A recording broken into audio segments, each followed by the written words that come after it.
अनेक विकास कामों की बैठक का देखिए, ठाणे महानगर पालिका के हमारे कार्यक्षम आयुक्त आदरणीय सौरभ राव इनके मार्गदर्शन में आज एक बैठक होगी और ठाणे महानगर पालिका क्षेत्र में जो भी आदरणीय हमारे मुख्यमंत्री के दौरान एकनाथ शिंदे साहब ने जो निधि उपलब्ध करके दी थी उसका अभी हम लोगों ने जायजा लिया और बहुत बहुत सारे काम जो है करीबन 70 से 80% काम ये अभी पूरे होने जा रहे हैं। कमिश्नर साहब ने हमारे अधिकारियों को ये काम जो है वो 15 अक्टूबर के पहले लोकार्पण होना चाहिए ये निर्देश दिए और उसके माध्यम से काम भी हो रहे। कुछ जो काम थे वो सीआरजेडी की परमिशन हो या कोर्ट कचहरी में रहते हैं उसके लिए काम अटके थे मगर उनकी भी परमिशन आगे के 2 महीने में मिल जाएगी। यानी हमारे एकनाथ शिंदे साहब की उपस्थिति में हम लोग इनके लोकार्पण और भूमि पूजन का कार्यक्रम जल्द ही रखेंगे और लोगों को जो राज्य शासन और ठाणे महानगर पालिका का माध्यम से लोगों को हमारे ऊपर विश्वास है तो वो उद्यान के काम, समाज मंदिर के काम, अलग अलग विकास प्रकल्प हम लोगों को दे देंगे। उसके साथ में ही एक बहुत बड़ा आज निर्णय लिया गया है कि ठाणे महानगर पालिका क्षेत्र में जो हमारी बाउंड्री है यानी मीरा भाईंदर की बाउंड्री अगर खत्म होती है तो गायमुख में और कल्याण डोंबिवली कॉर्पोरेशन की बाउंड्री खत्म होती है तो दीवा एरिया में हम एक डॉग शेल्टर बनाना चाहते हैं और वैसा निवेदन मैंने माननीय कमिश्नर साहब को दिया था। तो ये डॉग शेल्टर अगर ठाणे महानगर पालिका क्षेत्र में होते हैं तो भविष्य में जो घूमने वाले शहर में ऐसे ही श्वान है जिनकी वजह से लोगों को तकलीफ होती है, कुछ बच्चों को वो काटते हैं और उसकी वजह से लोगों की बहुत सारी कंप्लेंट्स हमारे पास आई है। तो हमने ऐसा निर्णय लिया कि कॉरपोरेशन के माध्यम से जो स्वयंसेवी संस्थाएं अच्छी एनजीओज है उनको वो श्वान गृह चलाने दिया जाएगा और उनके माध्यम से वो खर्चा करके वो डॉग्स को जो भी खाना है या उनकी बीमारी है तो उसके ऊपर इलाज वो करेंगे और साथ ही में हमारे शहर के निवासियों को एक आधार प्राप्त होगा कि ठाणे कॉरपोरेशन ने एक ऐसा डिसीजन दिया क्योंकि आप जानते हो कि माननीय सुप्रीम कोर्ट ने दिल्ली के शहर में घूमने वाले सभी जो डॉग्स है उनको शहर के बाहर निकालने का एक निर्णय दे दिया मगर ठाणे कॉरपोरेशन में वैसा नहीं होना चाहिए इसलिए हम पहले से ही प्रिकॉशन लेके ऐसी सुविधाएं उपलब्ध करने की कोशिश कर रहे हैं जो कि प्राणी मित्र जो संगठन है उनको उसका फायदा होगा। साथ ही में बढ़ती हुई जो लोक संख्या ठाणे महानगर पालिका क्षेत्र की है हमारे शहर में मेट्रो 4 से शुरुआत हो गई है कासरगोडोली यानी गायमुख कासरगोडोली से लेके वडाला तक और साथ ही में हमारी इंटरनल मेट्रो का भी आदरणीय एकनाथ शिंदे साहब ने सैंक्शन ले लिया, उसका भी काम जल्दी ही चालू हो जाएगा। उसको पैरेलल पॉड टैक्सी का निर्माण करने का भी हमारा विचार है और पॉड टैक्सी ने सर्वेक्षण किया। पहले टप्पे में 13.7 जो किलोमीटर का परिसर है उसमें और साथ ही में 53 किलोमीटर का परिसर है कापुर बावड़ी तक, उसका सर्वेक्षण लेते हुए 76 हम लोग जो इसके पॉड टैक्सी के स्टेशन है ऐसा उन्होंने सर्वे हमारे पास में आज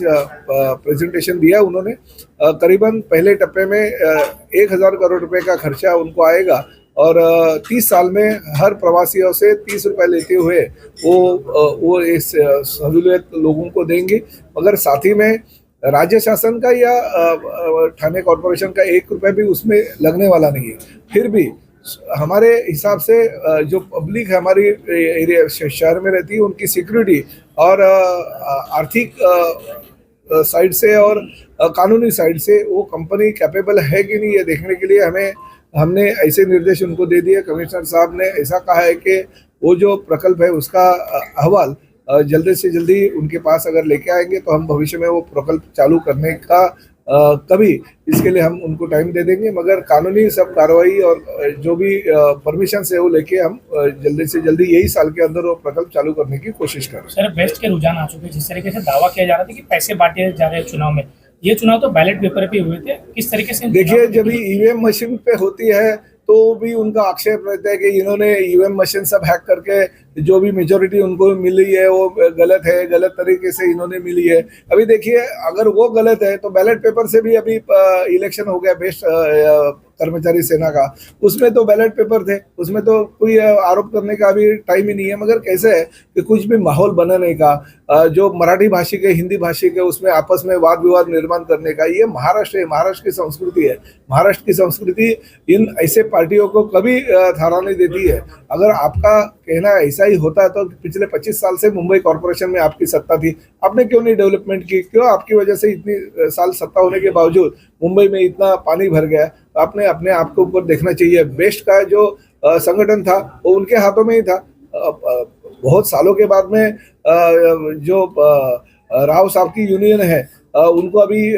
सत्ता मिली है, तो ऐसा नहीं है तो आपके पास सत्ता था ही तभी लोगों का आपने काम नहीं किया। और अभी सत्ता जाने के बाद में आप अगर बोलते हैं कि मराठी और हिंदी भाषा का वाद निर्माण करके ये मराठी लोगों की मुंबई हमारी मुंबई है और उसके ऊपर अगर आप वोट मांगते रहेंगे तो लोग इतने पहले जैसे नहीं रहे। लोगों को पता है कौन विकास करता है और कौन खाली झूठे वायदे करता है। हमारी जो सरकार है, महायुति की सरकार, आदरणीय देवेंद्र जी फडणवीस, एकनाथ शिंदे साहब और अजीत दादा पवार के नेतृत्व में बहुत अच्छा काम इस राज्य में कर रही है और उनको देखते हुए लोग हमको वोट देते हैं। सर, कलम 131 के हिसाब से दूसरे केंद्र में जो बिल लाया जा रहा है उसको लेकर अमित शाह की जिस तरीके से पेपर फेंके गए थे उसको किस तरीके से देखते हैं? गलत है। देखिए, आज के परिस्थिति में अमित भाई शाह इस देश के 2 नंबर के नेता हैं। माननीय प्रधानमंत्री के बाद में देश उनकी तरफ देखता है। और ऐसा अगर एक नेता जो भी कलंकित मंत्रियों के ऊपर, जो भी कलंकित अगर कोई पंतप्रधान रहेगा या कलंकित मुख्यमंत्री रहेगा उसके ऊपर अगर भाषण देता रहेगा और वो अगर बिल वो पेश करते रहेंगे, उस दौरान अगर विरोधी पार्टी के लोगों ने जो पर्चे का तोड़ के फाड़ के जो फेंके वो गलत है। ये लोकशाही में ऐसी घटनाओं की निंदा करनी चाहिए। सुप्रीम कोर्ट में खड्डों को लेकर जिस तरह की सुनवाई चल रही थी उस दौरान भूषण खबरे ने फटकार लगाई है कि एक टोल नाके से दूसरे टोल नाके में जाने में अगर 11 घंटे लग रहे तो 150 रुपए किस लिए देना? जिस तरीके से थाने का परिसर आप देखते हैं तो खड्डों को भरने को लेकर नहीं, हमारे देखिए पूरे राज्य में बहुत सारे जगह पे ये खड्डों की परिस्थिति निर्माण हो रही है, मगर एकनाथ शिंदे साहब ने और हमने भी हमारा जो म्यूनिसिपल कमिश्नर है उनको गणपति के पहले पूरे शहर के खड्डे भरने की निर्देश दिए और वो हिसाब से वो काम कर रहे हैं। येता आगामी गणेशोत्सव चाकरमान्यांना गावी जाण्याची इच्छा असते, मात्र अर्ध्या बसेस ज्या आहेत